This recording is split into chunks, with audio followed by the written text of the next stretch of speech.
Good afternoon, everybody. I hope this finds you well. I've been struggling a wee bit this week just to find the right words to put together for a reflection. So I'm going to do my best here over the next few minutes and just trust and hope that God will use it in some way to encourage. I wonder if you've ever come across something that's been bigger than you first thought.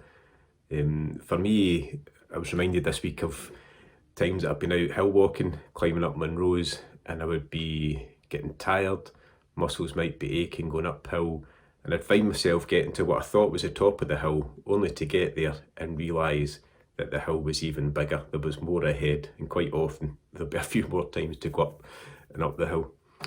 Or maybe you've got yourself into a situation where a job or some other kind of situation that you just didn't anticipate what it was going to be like before you got into it, and you got into it and you found out there was so much more to it, good or bad.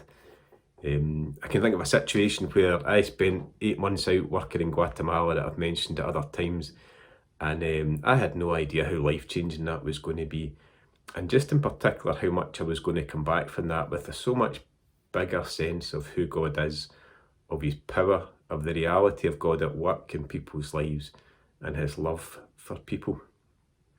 Well, this week I've come to the conclusion that God's love and God's mercy are far bigger than I've ever realised over this last 20 odd years as a Christian. In fact, I'm pretty convinced that they're just far bigger and far more amazing than I am actually capable of understanding. And that's been a wee bit of a light bulb moment this week for me. I'll try and explain. I've been reading this book here, which both Alistair and Ewan have mentioned recently. It's called Gentle and Lowly, and it's given me really new insights into just the extent of God's love and mercy, how central they are to his character, and how mercy and grace really flow from the very centre of who God is.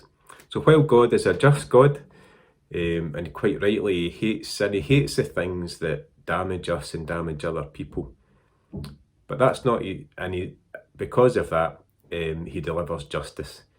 He's a just God and he will deliver justice. He does deliver justice, but that delivery of justice isn't what flows from his heart.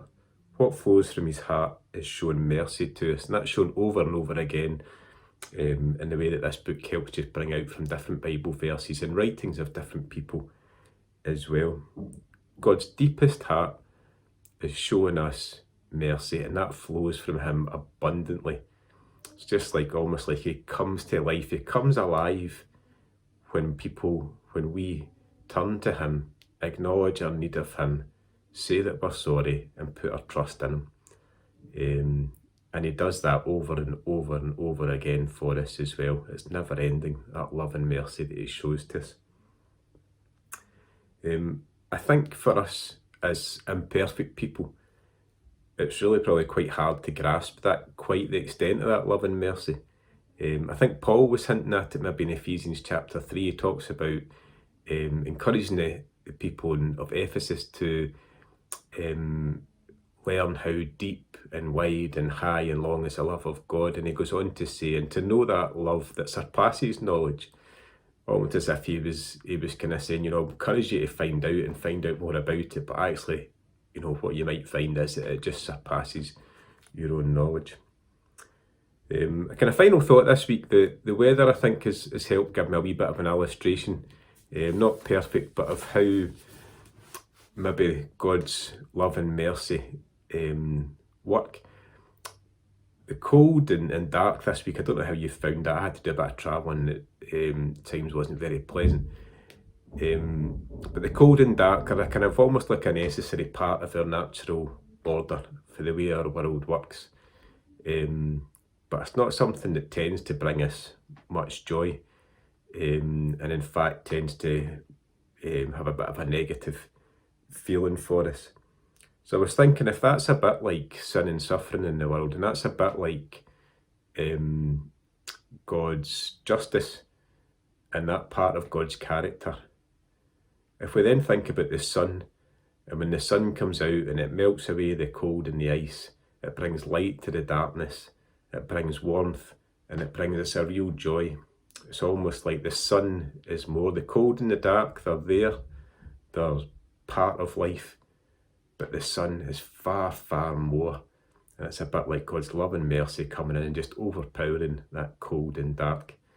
And final, reminded of the song recently that we've been singing a bit at church by the Gettys, where it talks about our sins are many and his mercies are more.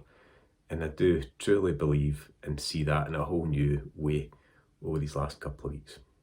Thanks for listening. Cheers. Bye bye.